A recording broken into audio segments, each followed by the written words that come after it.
Good evening, ladies and gentlemen. We are on Module 2, Lesson 12, and we are moving into subtraction. So today I'm not going to do any on my own. I'm just going to do these three with you. But I want you to pay close attention to how I'm setting mine up. So my first problem says 28 wholes and 5/7, and they want me to subtract 6 wholes and no fraction. So notice how I set up my fractions would be lined up, my ones place would be lined up, and my tens place is lined up. So for this one, I'm subtracting a whole number from a mixed number. So for this, I'm going to say if I have 5/7 and they want me to take away nothing, I don't even really need to find common denominators because there's nothing to find common. So 5/7 take away nothing is 5/7.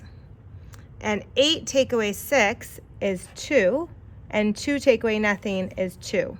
So my answer is 22 and 5/7. Okay, that one is a lot easier than the next two. So let's look at the next one. This time, watch how we're going to set it up. We have 7, and we're going to subtract 3 and 2/7. Okay, again, I lined up my whole numbers, and I lined up what would be my fractions. Okay, so I can't find common denominators because there's nothing to find that's common. So this time I have 0 or nothing take away 2/7. Well, you can't take 2/7 away from nothing. That's impossible. So what I'm going to do is I'm going to regroup in a way. This is 7 wholes. So I'm going to take one of the wholes away, which would leave me with 6 wholes. And that one that I took away, I'm going to cut it up into pieces. So I'm going to cut it up into 7 out of 7 pieces. So that is still equal to 7 because now I have 6 wholes and I have 7 out of 7 pieces, which is equal to 1 whole. So in total, I still have 7 wholes. I'm just rewriting it differently.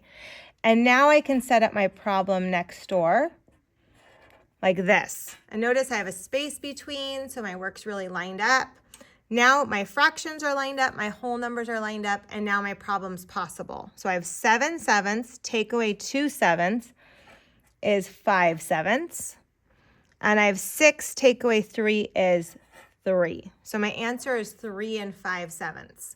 So even, friends, if you think you could do that in your head, please don't, because problems are going to get bigger and more complex, and you're going to want to take the time to write the steps, okay? So we rewrote our steps or rewrote our problem. Okay, so let's do one more together. So I have 15 wholes, and I'm going to subtract 6 wholes and 3/8. So my fractions would be lined up and my whole numbers would be lined up. Okay, so I have nothing, and they want me to take away 3/8. Well, that's impossible. I can't take something away from nothing.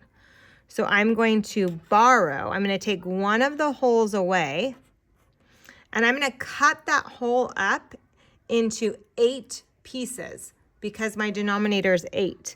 So I want to have same denominators.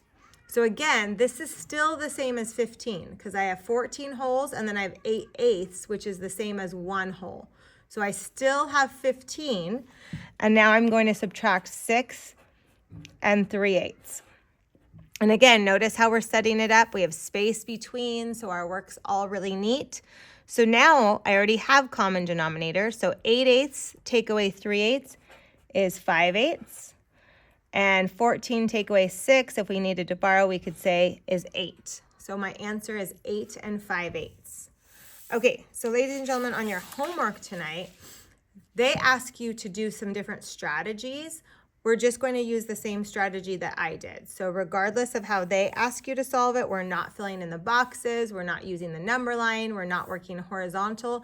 We are working vertical and setting it up next door. So if you need extra space, just get a separate piece of paper. Okay, have a great night. Good night.